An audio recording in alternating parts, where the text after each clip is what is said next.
Kansas সিটিতে সুইজারল্যান্ডের বিপক্ষে কোয়ার্টার ফাইনাল ম্যাচের নামার আগে পুরো শহরকে নীল সাদা রঙে রাঙিয়ে তুলেছেন আর্জেন্টিনা সমর্থকরা। মিল ক্রিক পার্কে জড়ো হয়ে ভক্তরা মেতে উঠেছেন ঐতিহ্যবাহী বান্দোরাজো বা পতাকা র্যালিতে। গায়ে লিওনেল মেসির 10 নম্বর জার্সি, হাতে ড্রাম নিয়ে অবিরাম গান গেয়ে চলেছেন আলবিসেলেস্তে সমর্থকরা।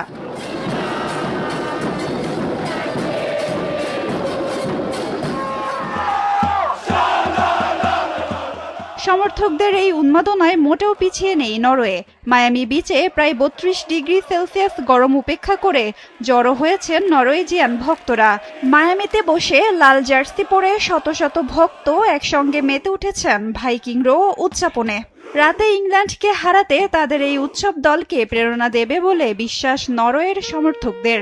তবে পিছিয়ে নেই ইংলিশ সমর্থকরাও। শক্তির বিচারে নরওয়ের চেয়ে নিজেদের দলকেই এগিয়ে রাখছেন তারা। এদিকে বেলজিয়ামকে হারানোর পর লস অ্যাঞ্জেলেস স্টেডিয়ামের বাইরে উৎসবের সুনামি বয়ে যায় স্প্যানিশ সমর্থকদের। লাল হলুদ জার্সি আর দেশের পতাকা হাতে নিয়ে নেচে গেয়ে উল্লাস করতে থাকেন তারা। একে অপরকে জড়িয়ে ধরে মেতে ওঠেন বাঁধভাঙা উদযাপনে। হাসি, কান্না, রোমাঞ্চ আর মাঠের বাইরের এই বর্ণিল উদযাপনেই ফুটবল বিশ্বকাপ প্রমাণ করছে কেন এটি বিশ্ববাসীর সবচেয়ে বড় ও সুন্দর উৎসব।